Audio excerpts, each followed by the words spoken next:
What's up, guys? Here we are once again on the road. New car today. We're in the Jeep today.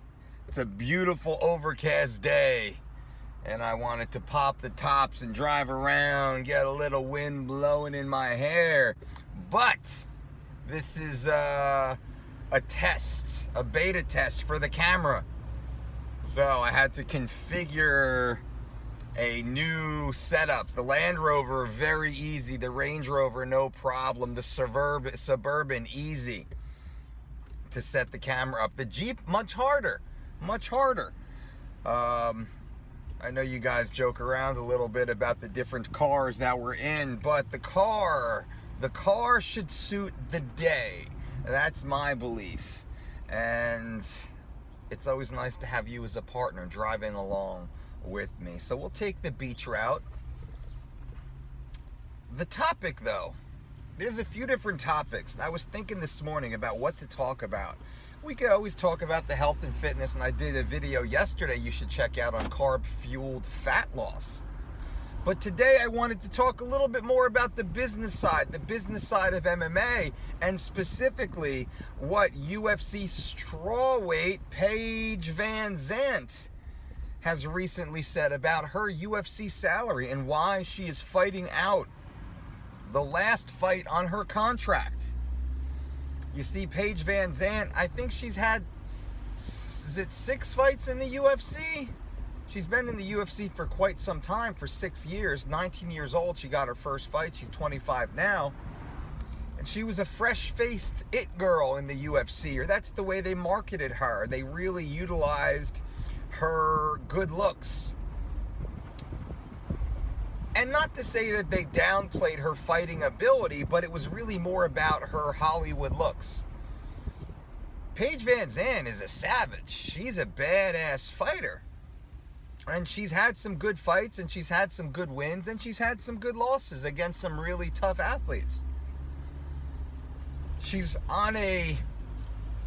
lost 2 fights, won her most recent fight in a very good performance, and has 1 fight left on her deal.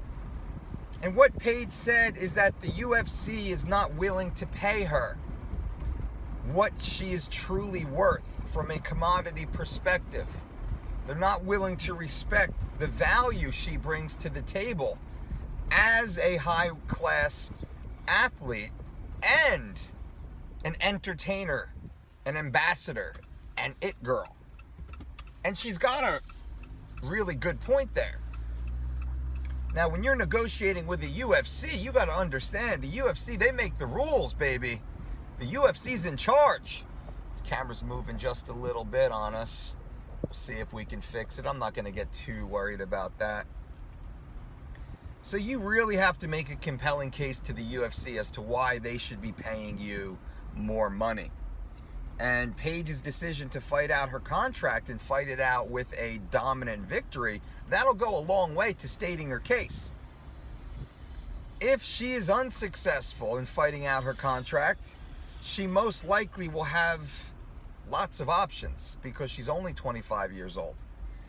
She has a very high ceiling as far as what she can accomplish in the sport, in addition to what she brings to the table with regards to her other attributes as a star.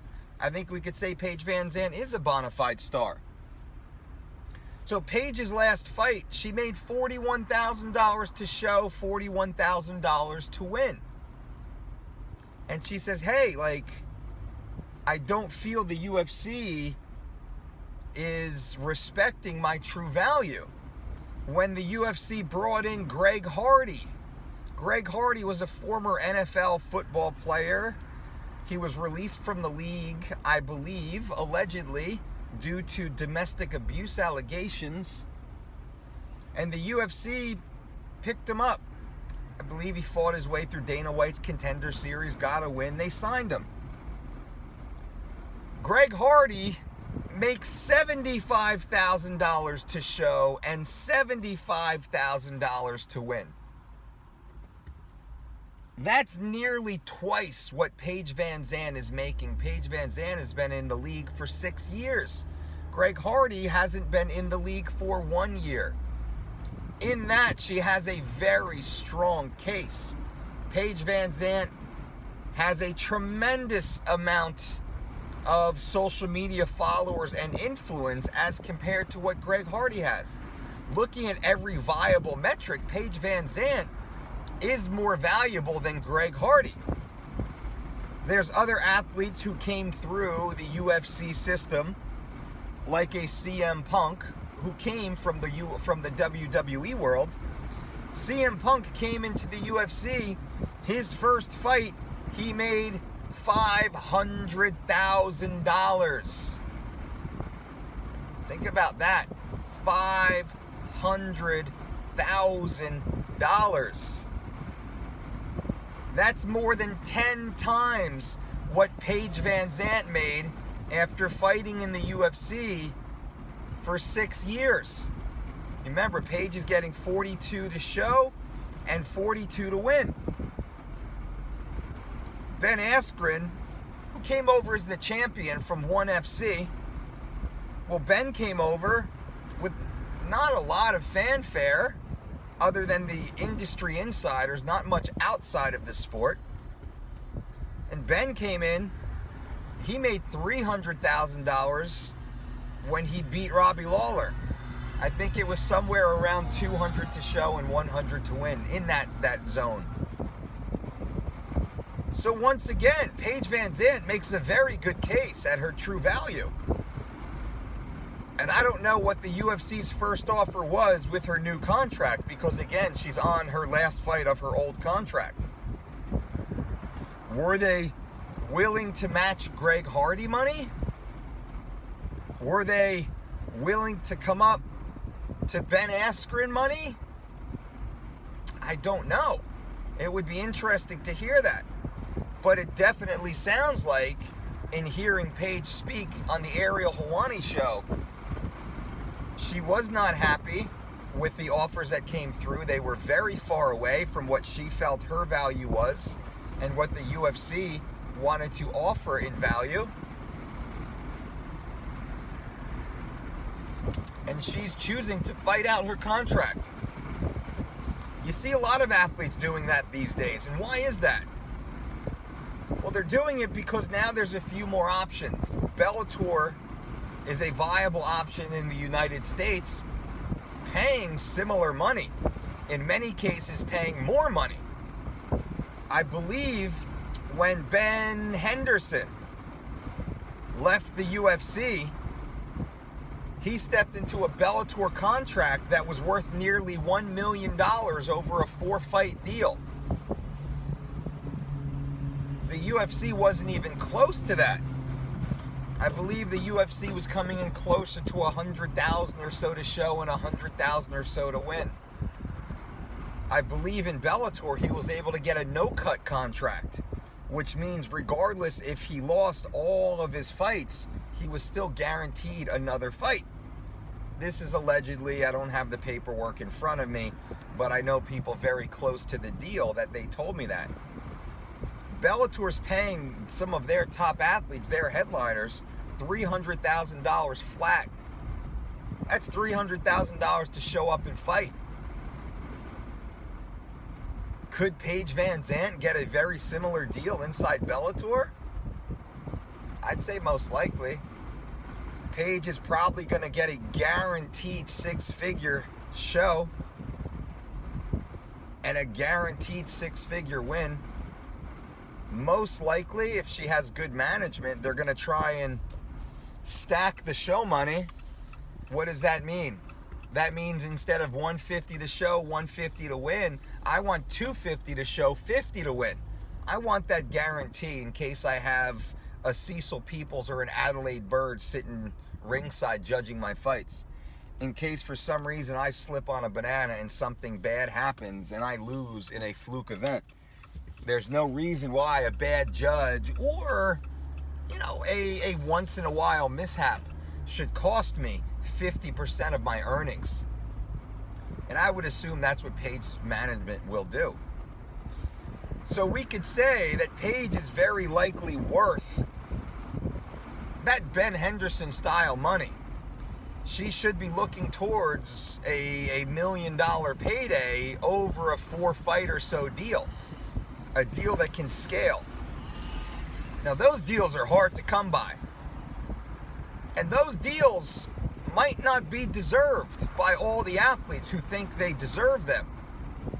You have to bring something to the table, not just wins. Wins are good. But as Dana says, you have to be a needle mover. Now you look at a guy like Nate Diaz. Nate Diaz is a guy who made between $6 and $10 million for his fights with Conor McGregor. You better believe Nate Diaz wants to make between $6 to $10 million for every fight he takes. It's very hard to get Nate Diaz to walk away from his bank account to go out there and fight for lesser money. I mean, think about you, the motivation for you. You're getting paid what you're getting paid today. Are you going to want to go to work next week and make a third of what you made last week? Half? 80%? Shoot, you're looking for a raise. Same thing with these athletes. So that's why you see an athlete like Nate Diaz sitting on the shelf for so long. Because he's got enough money that he doesn't have to fight. So if he's going to fight, it has to be worth his while financially. So a guy like Nate Diaz is now a bona fide needle mover. He's a guy who's going to be guaranteed 7 figures to show up. And in a very real world, Nate Diaz could be making $10 million or more for his fights. You get a guy like John Jones. John Jones is making somewhere between $3 to $6 million for his fights. That's good money. John Jones deserves more money, in my opinion, based upon his athletic potential. Now, John Jones' star power outside of the octagon isn't as strong simply because he's had some social problems. He's had some issues with the law. He's had some, controversies that don't move him forward. Same thing with Conor McGregor. Conor McGregor's value, his needle-moving value, has dropped due to his poor antics outside of the octagon. Remember, it's the public. The public is the one who dictates in many ways how important a fighter is. And some of the fighters forget that. Being a Chael Sonnen or even a Tito Ortiz, these are guys that in many ways become known as the bad guy. But even as the bad guy, they still move the needle because they're interesting. And the fans still like them. John, it's hard to get a lot of the fan base to get behind him. Conor has lost a dramatic amount of his fan base over the last year or so of inactivity. It doesn't help that he lost in decisive fashion to Khabib Nurmagomedov. Now, Conor's a guy who never has to fight again. John Jones is a guy who never has to fight again, most likely. As long as they've done what they should be doing with their winnings. But now as we pull the conversation back to Paige, we really need to think about the value of an athlete and what it's worth for that athlete to compete. Paige has come out and said she makes dramatically more money as a social media influencer as she does getting in the octagon and fighting. You got it, guys, of course. Have a good day. Thank you. Family towns, baby. Now, why would Paige want to get in the octagon after going through an 8 and 12 week rigorous training camp, deal with all the injuries that are expected post-fight, post-camp, to make less money than she could make holding up a bottle of fat loss supplements or Fit Tea or body weight scales or makeup or sunglasses or bathing suits or anything else. From a business perspective, why would an athlete like Paige Vanzant put herself in harm's way to make a little bit of money that in many ways could hurt her ability to earn the Instagram money? What if she gets cut? What if she gets her nose broken, her lip lacerated? Lord knows athletes who enter the octagon don't step out looking the same way, men and women. And in many ways, Paige's social media influence is due to her aesthetic, her physicality, the way she looks. So in my mind, the UFC is going to have to look at her ability to monetize her star power, and they're going to have to come up to match that. And that's a good thing. That's a good thing for Paige. That's a good thing for the UFC. And that's a good thing for all the athletes out there, because it shows the athletes that there's many ways to monetize, to build their business, to increase their value. So what do you guys think? I want this to be a two-way conversation. Leave a message below. Tell me what you think about what Paige is doing. Should she be fighting out her last contract? Is it worth it? Should she just take the deal on the table? Should she walk away from fighting and go full-time as a Hollywood celebrity? As an influencer? Or is she doing the right thing? And what do you think about the pay scale inside the UFC or all combat sports? I'm not picking on the UFC here. The UFC pays the athletes more than any other organization. The UFC has made more athletes millionaires than any other organization. I know these athletes inside the UFC, and I know how their lives have changed. So, the UFC has done an amazing job of paying athletes. Not all athletes, but the athletes who deserve it eventually get what they deserve financially. But sometimes, like Paige Vanzant, they have to stick to their guns and make sure. So again, leave your comments below. I definitely want to hear what you have to say. And also, bang, bang, bang, bang, leave a thumbs up for this video if you like the Jeep, if you like these car talks. I definitely want to hear that from you. With a thumbs up, that lets me know you're there. It lets me know you care. Leave a comment below. Remember, F-U Dolce means effing unbelievable content. And that is for the YouTube algorithm. And if you have not already, subscribe to this channel. And until next time, boom!